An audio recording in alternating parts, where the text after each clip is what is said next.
He aquí tú has estado solícita por nosotros con todo este esmero. ¿Qué quieres que haga por ti? ¿Necesitas que hable por ti al rey o al general del ejército? Y ella respondió: yo habito en medio de mi pueblo. Y él dijo: ¿qué pues haremos por ella? Y Giezi respondió: he aquí que ella no tiene hijo y su marido es viejo. Dijo entonces: llámala. Y él la llamó y ella se paró a la puerta. Y él le dijo: el año que viene, por este tiempo, abrazarás un hijo. Y ella dijo: no, Señor mío, varón de Dios, no hagas burla de tu sierva. Mas la mujer concibió y dio a luz un hijo el año siguiente, en el tiempo que Eliseo le había dicho. Solamente eso, hermanos, vamos a leer. Por favor, pueden tomar sus asientos.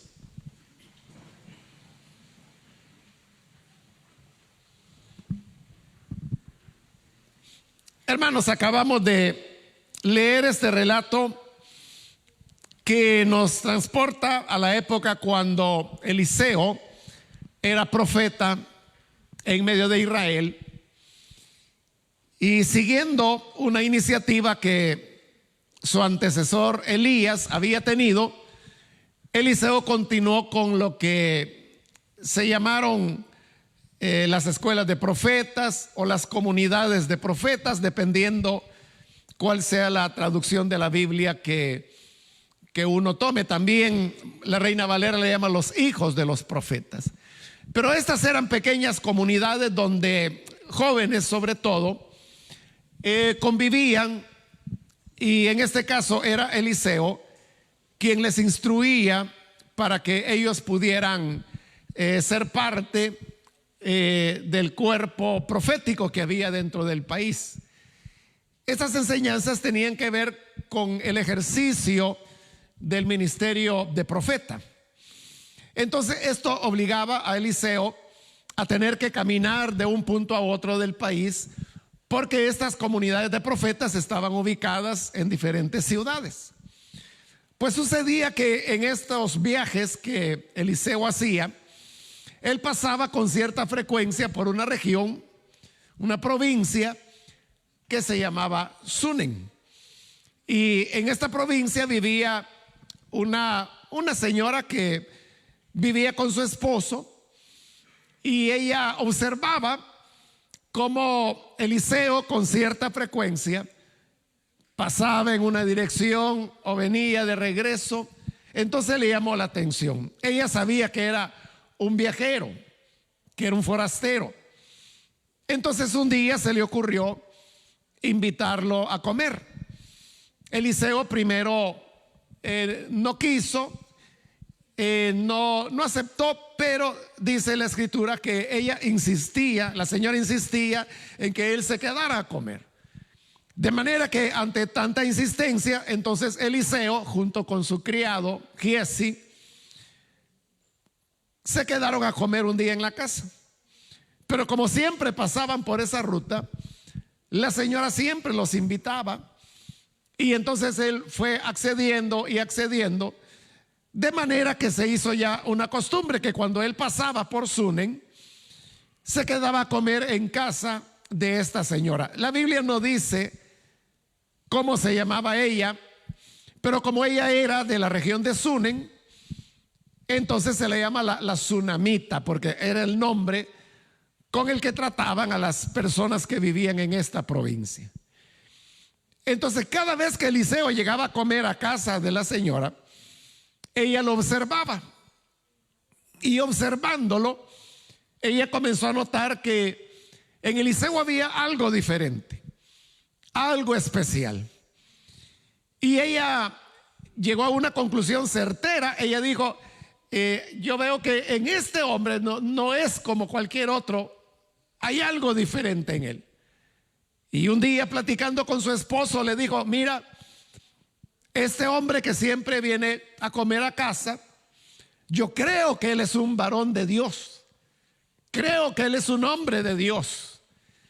¿Por qué no hacemos esto? Construyamos una pequeña habitación y pongamos dentro de ella una cama, una mesa, una silla y una lámpara para que se pueda iluminar, para que todas las veces que él pase por acá tenga donde descansar. Su esposo estuvo de acuerdo y construyeron esta pequeña habitación.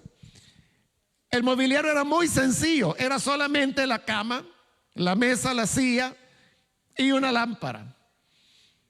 De manera que cuando Eliseo pasaba por ahí, aparte de que comía, ella le dijo: oye, hemos preparado esta pequeña habitación para que puedas descansar. Y entonces Eliseo comenzó a quedarse ahí también a descansar. El tiempo pasó y como esto se convirtió ya en una costumbre, Eliseo quería de alguna manera expresarle el agradecimiento que sentía por la amabilidad que ella había tenido, primero de invitarla a comer y ahora incluso de construir una habitación, aunque fuera con mobiliario sencillo, pero donde él hoy podía descansar. Ella se había mostrado muy atenta, complaciente con él, para darle las mejores condiciones, como honrarlo como hombre de Dios que era. Entonces, ante esta gratitud, un día le dijo a Giesi, lo que acabamos de leer: mira, manda a llamarla. Giesi fue, la llamó, la señora llegó y Eliseo le preguntó: ¿qué quieres que haga por ti? Y cuando un profeta pregunta eso, ¿qué quieres que haga por ti?, esa es una pregunta importante, porque no era un hombre ordinario quien le estaba preguntando, sino que era el profeta de Dios, el que había recibido una doble porción del espíritu que Elías había tenido y que por lo tanto le podía dar cualquier cosa que ella pidiera. Entonces Eliseo le dijo: dime, tú has sido muy bondadosa con nosotros, has estado muy pendiente de nuestras atenciones, de nuestra comida, de nuestro descanso. Entonces, ¿qué quieres que haga por ti? ¿Quieres que hable al rey? ¿Tienes alguna necesidad, alguna petición? Yo puedo acceder al rey y decirte: yo sé que lo que le pida al rey te lo dará. ¿O quieres que hable con el general del ejército? Porque a lo mejor ella tenía alguna necesidad, tal vez un hijo que estaba de alta, y hablando con el general, pues a lo mejor le daban una posición menos riesgosa dentro del ejército. Pero a todos estos ofrecimientos, la señora, la sunamita, le respondió y le dijo: mira, la verdad es que yo habito en medio de mi pueblo. Con esta respuesta, lo que ella quería decir es que en realidad no le faltaba nada, que ella vivía con su familia, que su familia tenía comodidades, ella estaba bien cuidada, no tenía necesidad de nada. Entonces ya Eliseo no supo qué ofrecerle, porque ella decía: mis necesidades yo las tengo satisfechas. Entonces Eliseo se queda con Giesi y siempre preguntando: ¿qué podemos hacer por esta mujer?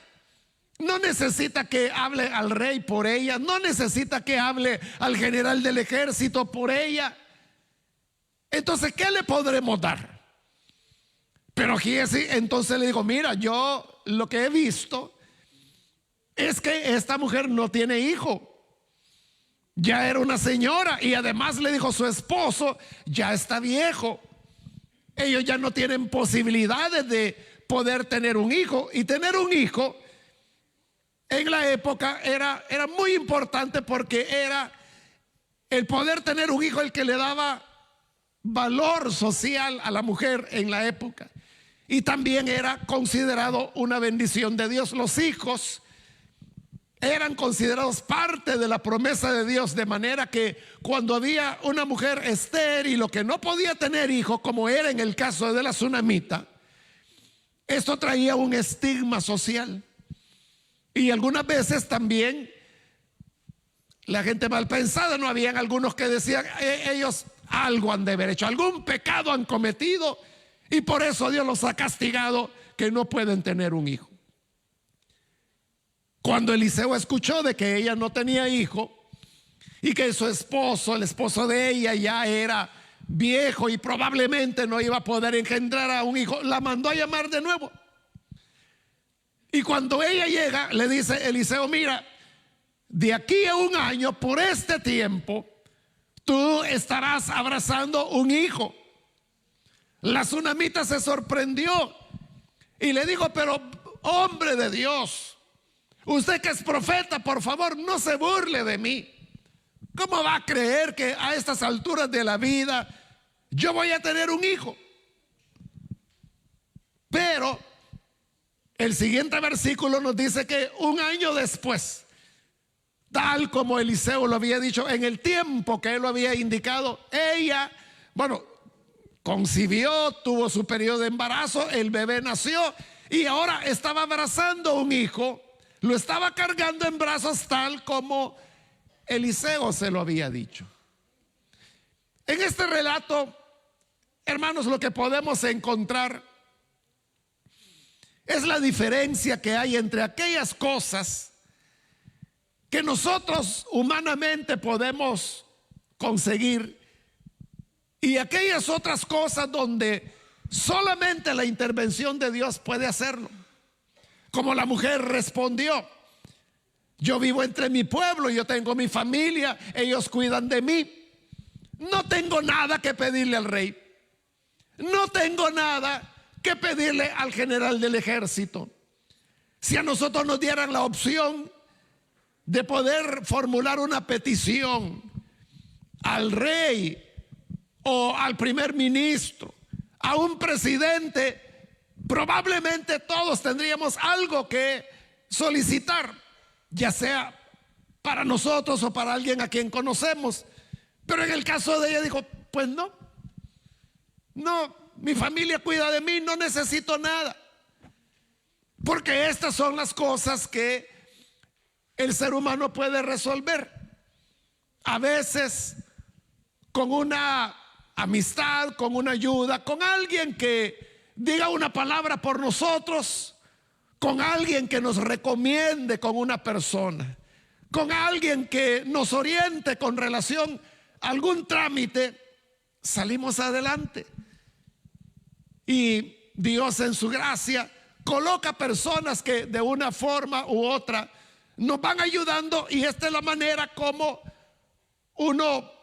como la mujer podríamos decir, pues tengo todo, estoy satisfecha, no hay mayor cosa. El problema es con aquellos asuntos en los cuales todas las buenas intenciones de las personas no alcanzan para poder dar una salida.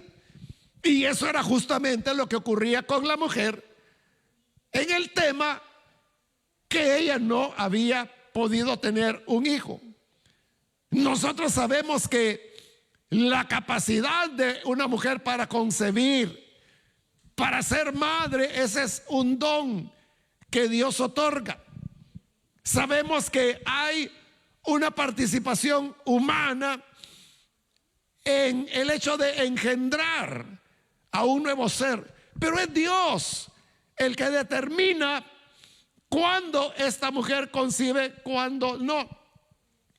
De esta manera, muchas personas se han visto ante la situación de ya no poder tener una respuesta o una manera de hacer realidad su sueño, y muchos llegan a acostumbrarse, de tal manera que, como la mujer, cuando Eliseo le dijo, mira, ¿qué quieres que te dé?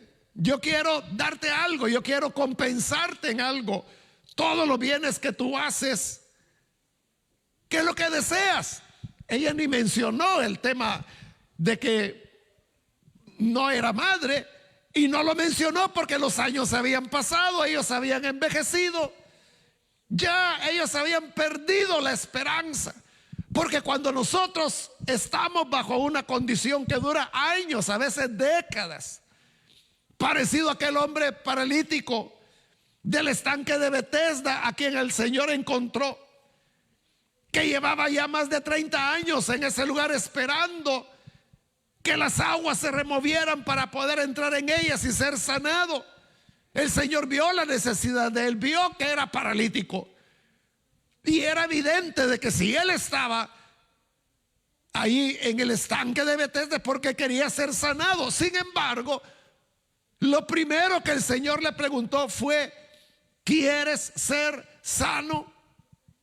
Porque a veces ocurre de que ha pasado ya tanto tiempo de haber estado cultivando una esperanza y que nunca esta esperanza se hace realidad, que las personas se acostumbran, se adaptan a la realidad. Así es como muchas parejas por un tiempo lucharon, visitaron médicos, fueron a clínicas de fertilidad, probaron de una manera, de otra, no pudieron concebir, no pudieron tener un bebé, lograr un embarazo.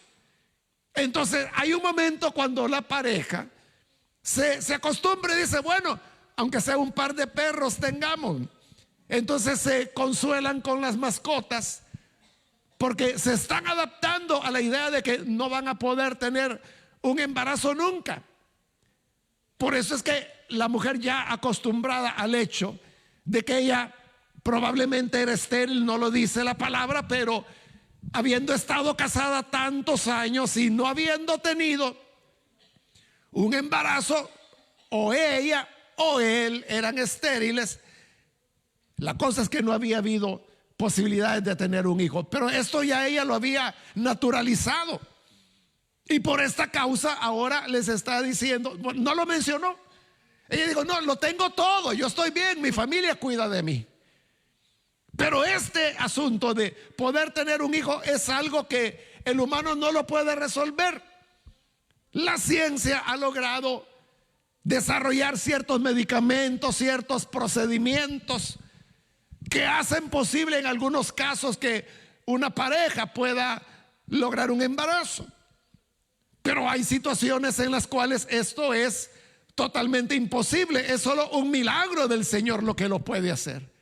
Entonces, en la vida nosotros vamos a tener ciertas necesidades donde las personas nos podrán ayudar, donde nuestra familia nos podrá ayudar. Vamos a encontrarnos con dificultades donde la solución puede venir de amistades, puede venir de un conocido, puede venir de la familia, pero habrán otras necesidades como esta, donde si no es Dios el que interviene, no hay manera de tener ni la mínima esperanza. Esto es lo que ocurrió cuando Jacob, el nieto de Abraham, se casó. Él amaba a Raquel, su esposa, pero ella era estéril. Y sucedía que ella no podía lograr un embarazo. Y un día molesta le dijo a Jacob: mira, dame hijos, si no me voy a morir. Y entonces viene Jacob y le responde: bueno, ¿y qué acaso yo soy Dios? Jacob sabía que esto de tener un hijo no dependía de él. ¿Qué podía hacer él? Ella le pedía un hijo. Lo habían intentado muchas veces, ya llevaban años casados, pero no se podía lograr un embarazo. Pero él reconocía de que esta respuesta no la podía dar él, solamente el Señor. Por eso le dijo: ¿acaso soy yo Dios para que pueda darte un hijo? Y no sería tiempo después cuando finalmente Dios tendría misericordia de ella para que pudiera lograr finalmente un embarazo, años después. Entonces estas son las situaciones donde solamente la intervención de Dios puede darnos salidas. Pero no solamente es en el caso de querer tener un embarazo. Ese es el ejemplo que aquí nosotros tenemos. Pero hay otras situaciones en la vida donde no se puede. Entre las personas hay un dicho que dice: el dinero puede comprar una casa, pero no puede comprar una familia. Algunos van más allá y dicen: el dinero no puede comprar el amor. Y eso es cierto. Uno puede, a través del trabajo, del esfuerzo, del ahorro, comprar una propiedad, pero un hogar, una familia, esto es algo que solamente Dios lo puede dar. El amor no se puede comprar con el dinero. El dinero lo que compra es interés. El dinero lo que despierta es ambición, codicia. Pero el amor, esto es algo que es un don de Dios, es la gracia de Dios. Uno puede pensar que el dinero abre todas las puertas, el dinero hace posible todo, el dinero garantiza buena salud, el dinero garantiza buena educación, buena ropa, buena comida, un buen vecindario, un buen transporte. Y si se tienen los recursos necesarios, es verdad, todo eso lo puede comprar el dinero. Pero cuando ya se trata de las cosas más profundas, las más esenciales, como la comprensión, la armonía, la práctica del perdón dentro de la familia, estas son cosas que si Dios no las hace, no es posible poderlas construir. Ahí tiene usted uno de los hombres más ricos que hay ahora en el mundo, el señor Jeff Bezos, que su negocio principal es el de Amazon. No es el único negocio, pero es el más reconocido. Él acaba de casarse por cuarta vez. La disolución de su anterior matrimonio le costó más de $1,000 millones. Pero para él esto no es nada.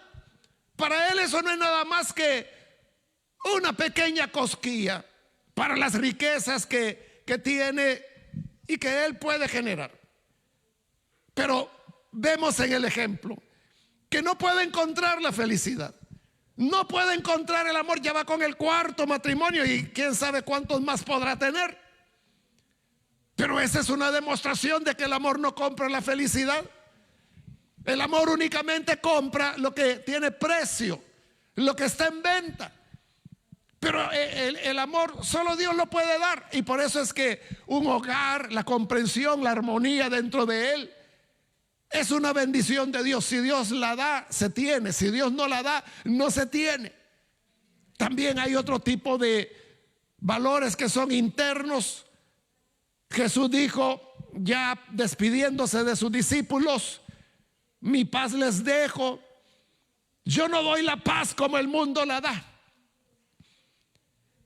Esta paz de la cual Jesús hablaba es una paz profunda que no depende de lo que nos rodea. Porque si nosotros vamos al bosque y nos encontramos con el lago y vemos el cielo azul, uno puede respirar hondo y decir: cuánta paz hay aquí.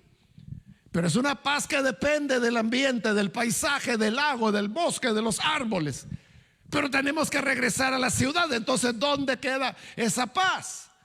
Mas la paz que el Señor da es aquella que persiste a pesar de la enfermedad, a pesar de las dificultades, a pesar de las limitaciones, a pesar de lo que la vida pueda producir como retos, como desafíos. Podremos enfrentar aflicciones, enfermedades, pero estando en esta condición, podemos disfrutar de la paz que el Señor puede dar. Me recuerdo hace muchos años, el cantante Dani Berríos, algunos de ustedes lo conocerán, el papá de él, que se llamaba José Berríos, que cariñosamente le decían Pepito.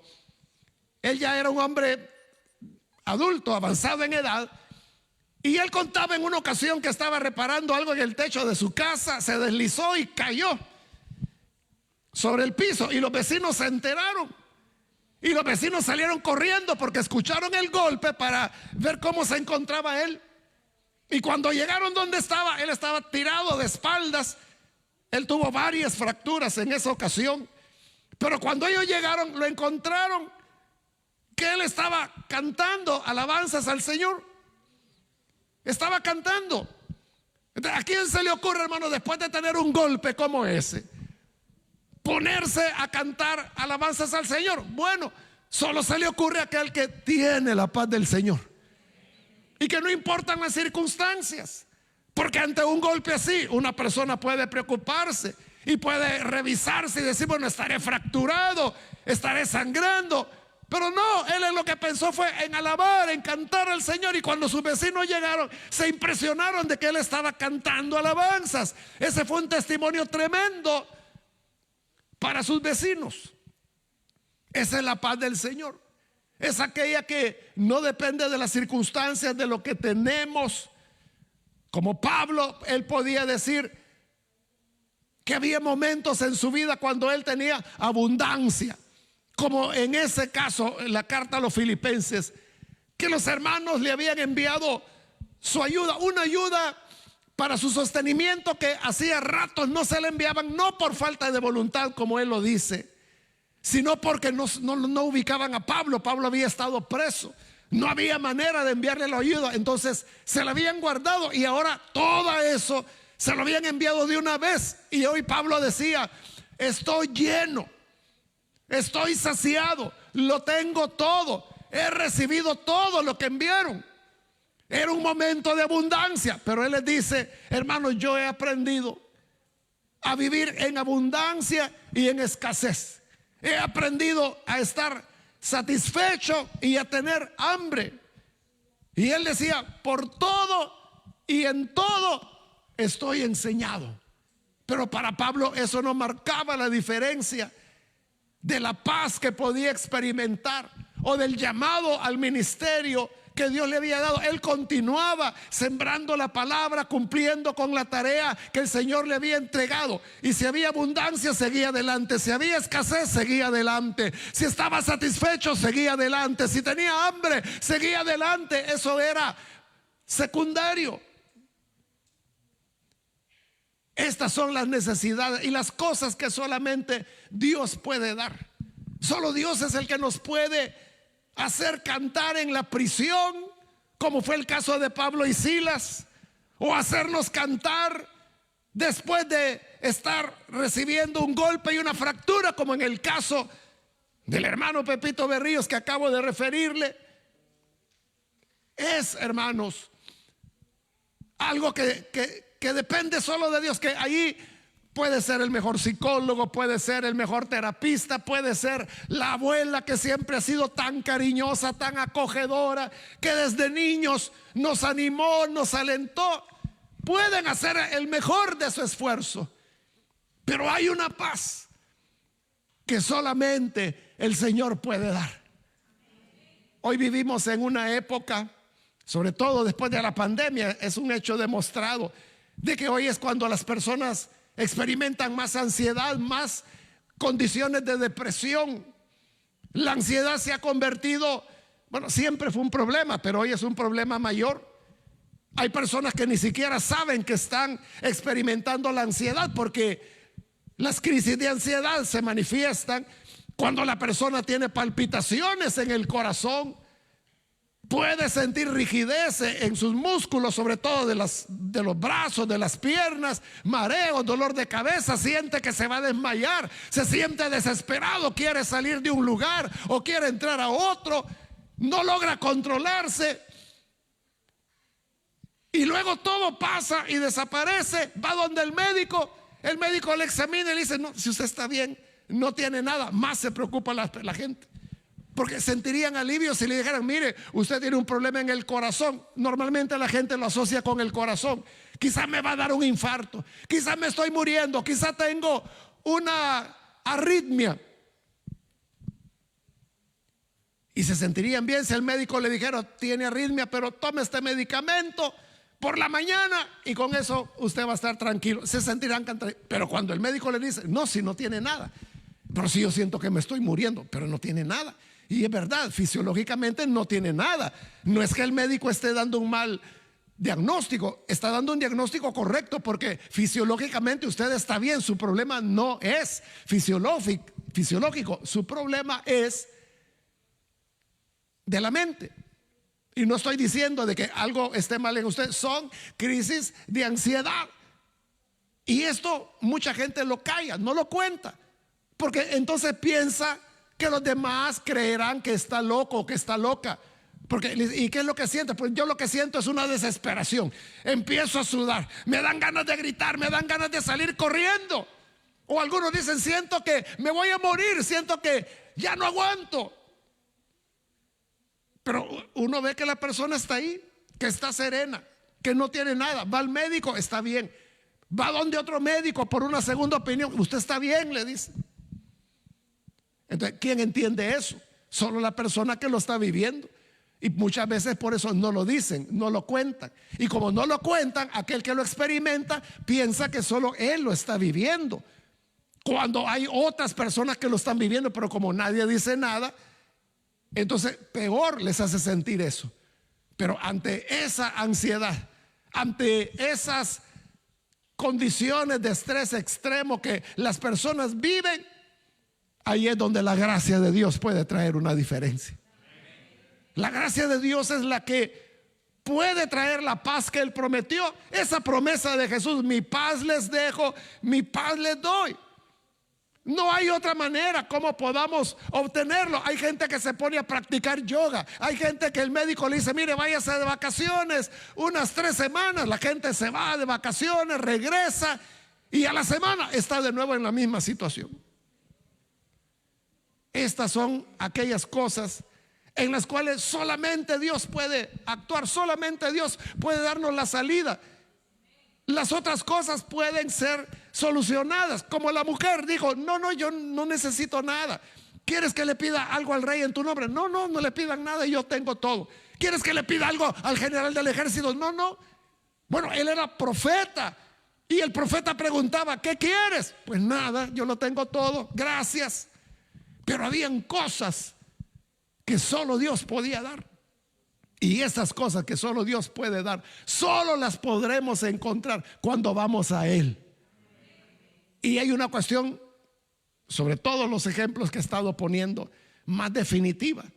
Y es cuando ya llega el momento de la muerte. ¿Quién es el que nos puede ayudar más allá de ella? Al momento de la muerte, los que más nos aman pueden estar a nuestro lado, pueden estarnos acompañando. Una persona puede terminar sus días y dar su último respiro rodeado de sus hijos, rodeado de la familia, y eso conforta, ayuda, pero hasta ahí pueden llegar ellos. Y una vez la persona da su último respiro y termina su vida acá, más allá, ¿quién le puede acompañar? No puede ir su esposa o su esposo con él, no pueden ir sus hijos, no puede ir nadie más. Pero más allá de la muerte, dice el Salmo, más allá de la muerte, tú me conducirás. Ahí estará el Señor del otro lado. De este lado está Él, lo tenemos a Él. Por eso es que cuando dormimos en Cristo, como lo dice Pablo, es simplemente un despertar del otro lado con el mismo Señor. De manera que la mejor manera de morirse es hablando con Él, alabándole a Él y diciéndole, Cristo, tú eres todo para mí, tú eres todo para mí. Y en el último suspiro, tú eres todo para mí. Y en la otra vida, ahí está Jesús todavía. Pues sí, Señor, como te seguía diciendo, tú eres todo para mí. Él es el único que podrá estar del otro lado del río. Nadie más nos podrá acompañar hasta que llegue el momento en que cada uno de ellos sea llamado.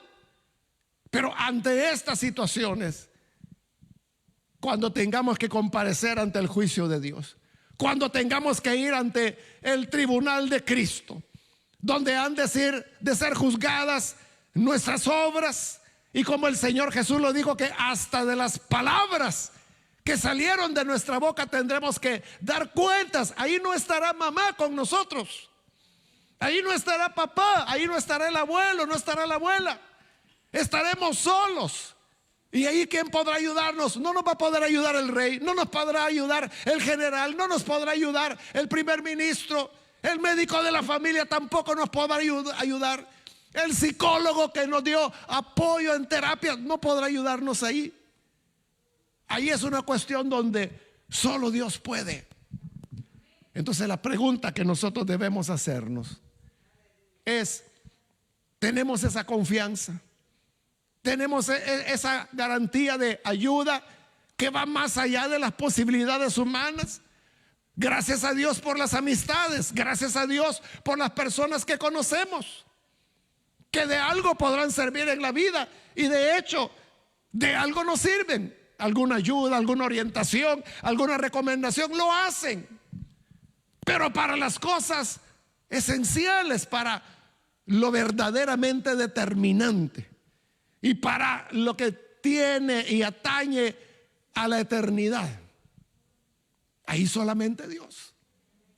Entonces la pregunta es: ¿cómo es nuestra relación con Él? Él es nuestro amigo, tenemos confianza con Jesús, podemos ir directamente a Él y expresarle lo que necesitamos, lo que sentimos. En el caso de la tsunamita, ella dijo: bueno, mi familia me cuida, tengo todo, pero algo le faltaba, y es que no tenía un hijo. El profeta le dijo: dentro de un año estarás abrazando un hijo. Ella lo tomó como broma y le dijo: pero hombre de Dios, no se burle de mí. Y no era burla, porque lo que Dios dice lo hace. Y después de un año, efectivamente, ella estaba cargando a su bebé, tuvo a su hijo. Eliseo siguió llegando a esta casa por años porque el niño creció. Y luego viene otro relato con el niño de esta mujer. Pero lo que vemos en este momento es la importancia de Dios, que todos necesitamos a Dios, porque hay necesidades que solo Él puede responder, y que ahí no se puede. Como Jacob, ¿verdad? Él dijo: mira, yo no soy Dios para poderte dar un hijo, para poder permitir que tú tengas un embarazo. No soy Dios. Entonces la gente puede decir: mire, pues yo aquí somos una oficina que ayudamos, pero no hacemos milagros. Si milagro quiere, vaya a pedirle a Dios. Y así es. Hay cosas que solo Dios las puede hacer. No hay otra manera de hacerlo. Pero si nos preguntáramos: ¿y Dios realmente va a atender mi solicitud, mi oración?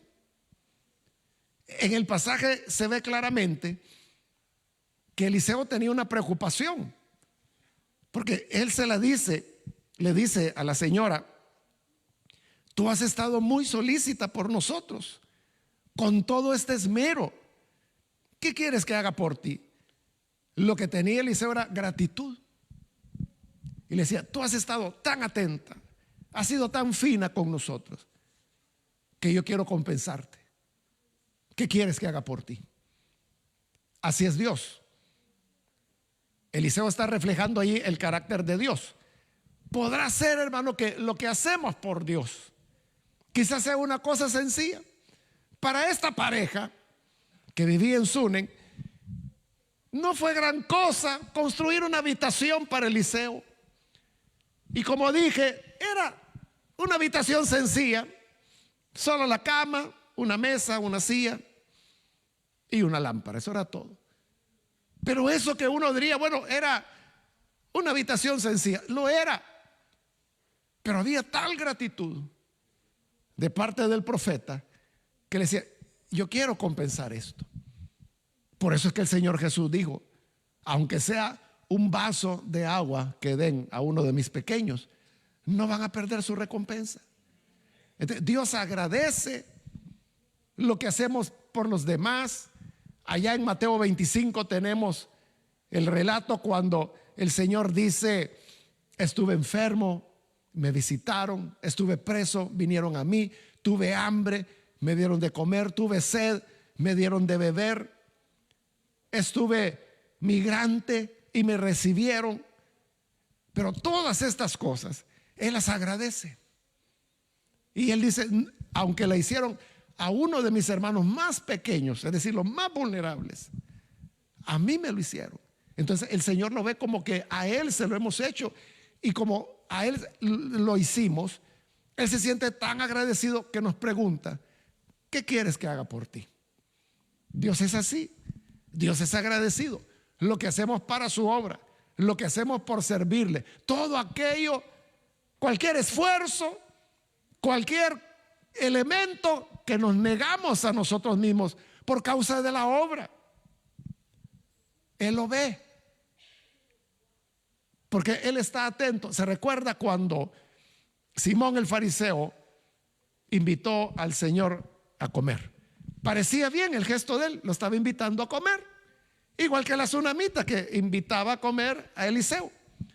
Pero el problema era que Simón no lo hacía de buena fe, lo invitaba para tenerlo cerca y observarlo, para criticarlo. Entonces llegó, entró a la casa, y cuando estaban cenando es cuando aparece aquella mujer pecadora que se tira a los pies de Jesús, derrama el perfume a sus pies, comienza a llorar. Cuando ella se da cuenta que está empapando de lágrimas los pies de Jesús, se preocupa y se los quiere secar, y como no tiene una toalla, utiliza su propio cabello para secar los pies de Jesús. Y entonces es cuando Simón, que para eso había invitado a Jesús para criticarlo, piensa y dice: si fuera profeta, sabría qué clase de mujer es ella y no dejaría que lo tocara. Entonces Jesús le dijo: Simón, sí, Señor. Había dos hombres, le dijo. Uno debía mucho dinero y el otro debía poco dinero. Pero aquel a quien le debían decidió, porque era bueno, perdonarle a los dos. ¿Quién crees que va a sentir más gratitud? ¿Al que se le perdonó mucho o al que se le perdonó poco? Y él dijo: bueno, pues yo creo que al que se le perdonó mucho va a estar más agradecido. Él va a amar más a aquel que lo perdonó. Exacto, le dijo Jesús. Pues mira esta mujer. Entré a tu casa, y ahí es donde yo quiero llamar su atención. Jesús le dijo: entré a tu casa y no me diste beso. O sea, Jesús no dijo nada, él simplemente entró, pero se dio cuenta que no fue recibido con cordialidad. Entré a tu casa y no me besaste, pero esta mujer no para de besarme los pies. Tú no me diste beso en la mejilla, pero ella está besándome los pies. No me diste agua conforme a la costumbre para lavar mis pies, pero ella los ha lavado con sus lágrimas. No me ungiste con aceite cuando entré a tu casa, que era también otra costumbre de hospitalidad, pero ella ha ungido mis pies con perfume. Entonces te digo que por cuanto ella amó más, sus muchos pecados le son perdonados. Pero lo que quiero llamar su atención ahí es: Jesús se fija en los detalles. Él no dijo nada, por supuesto, pero él sabía que no le dieron beso de bienvenida, que no le ungieron con aceite, que no pusieron a alguien que le lavara los pies. Pero sí notó que la mujer había hecho más, porque le besó los pies, le lavó con lágrimas y no le ungió con aceite, pero sí con perfume. Entonces, agradecido, el Señor ahora la recompensa diciéndole: tus muchos pecados te son perdonados. A eso me refiero cuando digo de que el Señor ve los detalles, y aún aquellas cositas que nosotros creemos que es un pequeño, bueno, ese es mi pequeño aporte por la obra. Yo quisiera poder dedicar más tiempo, pero no puedo más que este poquito. Pero el Señor lo sabe, y Él lo valora y lo recompensa. Y por eso es que Él pregunta: tú has sido tan entregada, tan solícita, ¿qué quieres que haga por ti? Y ahí es donde hay cosas que si Dios no nos la da, no las vamos a poder tener. Pero hoy tenemos la oportunidad de recibir aquello que solo Dios puede hacer. La paz del corazón, la armonía familiar, serenidad en lugar de angustia o ansiedad, un embarazo y el ser acompañados más allá de la muerte y otras cosas que solo Dios lo puede hacer. Él lo hará si nosotros nos mostramos serviciales y atentos con Él. Vamos a orar, vamos a cerrar nuestros ojos. Y antes de hacer la oración, yo quiero aprovechar para poder invitar, si hay con nosotros algún amigo o amiga, algún invitado que ha venido por primera vez, o a lo mejor ha venido ya en otras ocasiones, ha visitado esta congregación u otras congregaciones, pero todavía usted no ha entregado su vida al Señor. Yo quiero invitarle para que usted no vaya a dejar pasar el día de hoy, y quiero animarle para que hoy usted pueda venir y entregarle al Señor. Usted podrá decir, pero yo ya no soy joven. Joven debía haber servido al Señor, no lo hice. Pero no importa. Moisés comenzó a servir a Dios a los 80 años. Para Dios no hay vidas desperdiciadas o que ya sean inútiles, porque Él valora todas las cosas. Y por eso yo quiero invitar, si hay alguien que por primera vez necesita venir al Señor Jesús, puede hacerlo esta mañana. Nosotros queremos orar por usted. Esto de entregarse a Jesús lo que significa es: Señor, yo quiero conocerte más, y yo quiero ya no ser quien controle mi vida, sino que quiero que tú seas quien me guíe y quien me use conforme a tu deseo. Si hay alguna persona que quiere hacer esta oración, yo le voy a rogar que por favor, donde está, nos lo pueda indicar, y puede indicárnoslo simplemente levantando su mano ahí donde está, diciendo: yo quiero recibir a Jesús. Y nosotros lo que vamos a hacer es orar por usted para que la gracia de Dios le alcance, porque esta es una de las cosas que solo Dios puede hacer. Nosotros no podemos hacer nada por un cambio en su vida, por su perdón de pecados. Solo Dios lo puede hacer. Entonces, por eso es que queremos orar a Él por usted. ¿Hay alguien que necesita venir? Puede levantar su mano y vamos a orar. ¿Algún amigo, amiga que hoy quiere tomar este paso, esta decisión? Hágalo con toda confianza. Muy bien, aquí hay una persona que lo hace, Dios la bendiga. Si hay alguien más que necesita hacerlo, puede levantar su mano también para que podamos orar por usted. Hágalo con toda confianza, y queremos pedirle a Dios para que le bendiga y haga aquello que no hay humano que lo pueda hacer. Y aunque son personas que le aman, que desean lo mejor para usted, pero el perdón de pecados y la comunión con Dios, eso solo Dios lo puede hacer. ¿Hay alguien que necesita venir? ¿Alguien más?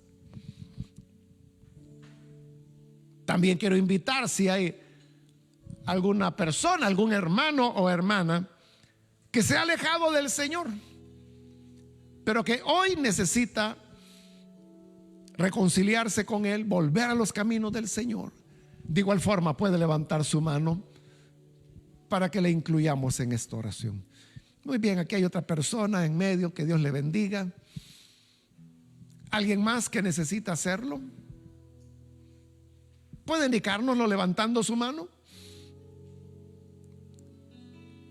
Y vamos a orar por usted. Si necesita volver al Señor, reconciliarse con Él, hoy es el momento, hoy es el día adecuado. ¿Hay alguien más que necesita hacerlo?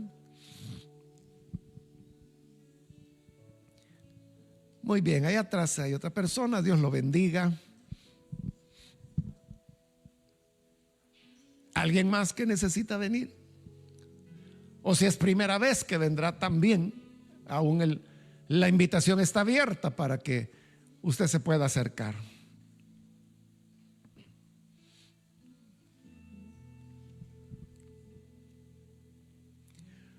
Muy bien, vamos a hacer esta oración. Y aquellas cosas que nosotros sabemos que solo el Señor puede resolverlas, pongámoslas ante Él, porque todo aquello que has hecho para el Señor no es en vano. Tu esfuerzo, tu trabajo, aunque sea algo poco, algo sencillo, como sencilla era la habitación de Eliseo, pero el Señor sabe recompensar, porque Él está pendiente de cada detalle. Señor, gracias te damos por este gran amor que tú muestras cuando a través de tu palabra nos damos cuenta que tú estás siempre pendiente de los pequeños detalles. Y gracias, Señor, porque aunque es sencillo, es poco lo que hacemos por ti, pero tú, Señor, siempre sabes recompensar a cada uno. Por eso, Señor, queremos presentarte la vida de las personas que hoy están entregándose a ti por primera vez, y aquellos que están volviendo a ti después de que vivieron lejos, pero que hoy vuelven a casa.